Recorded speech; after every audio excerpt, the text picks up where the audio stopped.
Good morning. ഇന്ന് നമ്മൾ physics ആണ് എടുക്കാൻ പോകുന്നത്. ഫിസിക്സിലെ നെക്സ്റ്റ് ചാപ്റ്റർ 27ാമത്തെ ചാപ്റ്റർ ആണ് ന്യൂക്ലിയർ ഫിഷൻ ആൻഡ് ഫ്യൂഷൻ.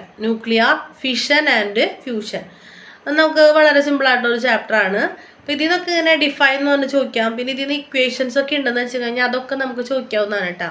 അപ്പം നിങ്ങൾ ഒരു കാര്യം ശ്രദ്ധിക്കണം, ഇമ്പോർട്ടൻസ് ആയിട്ടുള്ള ഞാൻ പറഞ്ഞിട്ടുണ്ട്.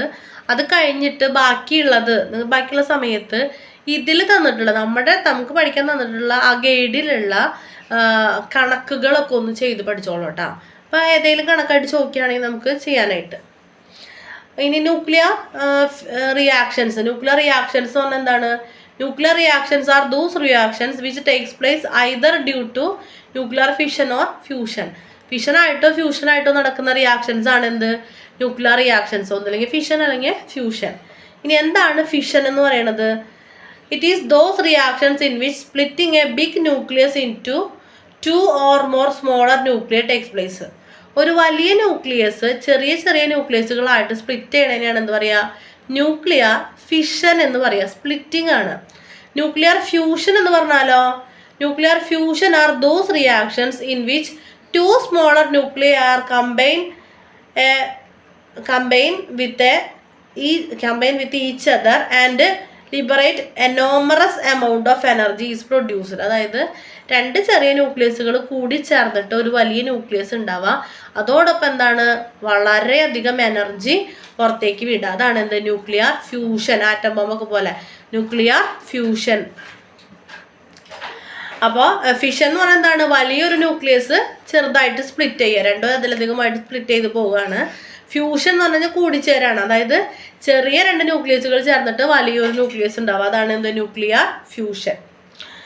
അപ്പോൾ ന്യൂക്ലിയർ ഫ്യൂഷൻ്റെ സമയത്ത് എന്തോ ഒരു പ്രത്യേകത ഉള്ളത്? ധാരാളം എനർജി പുറത്തേക്ക് പോകുന്നുണ്ട്.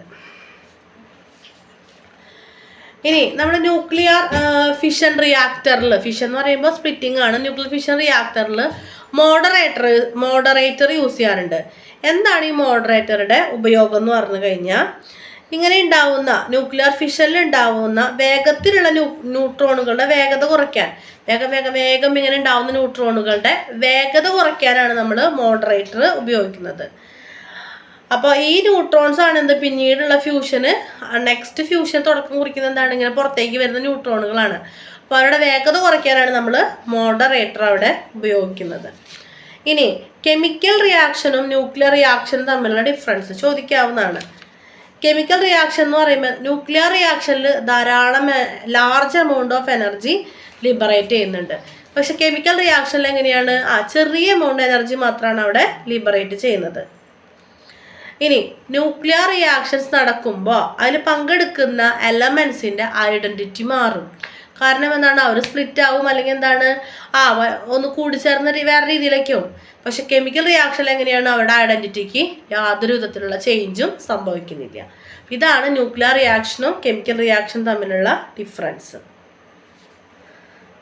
പിന്നെ നമ്മുടെ ഹാഫ് ലൈഫൊക്കെ വെച്ചിട്ടുള്ള ക്വസ്റ്റ്യൻസ് ചോദിക്കുന്നുണ്ട്, ആവറേജ് ലൈഫൊക്കെ വെച്ചിട്ടുള്ള ക്വസ്റ്റ്യൻസ് ചോദിക്കുന്നുണ്ട്. അപ്പോൾ നമ്മൾ മുന്നത്തെ ക്ലാസ്സിൽ പറഞ്ഞിട്ടുണ്ടായിരുന്നു.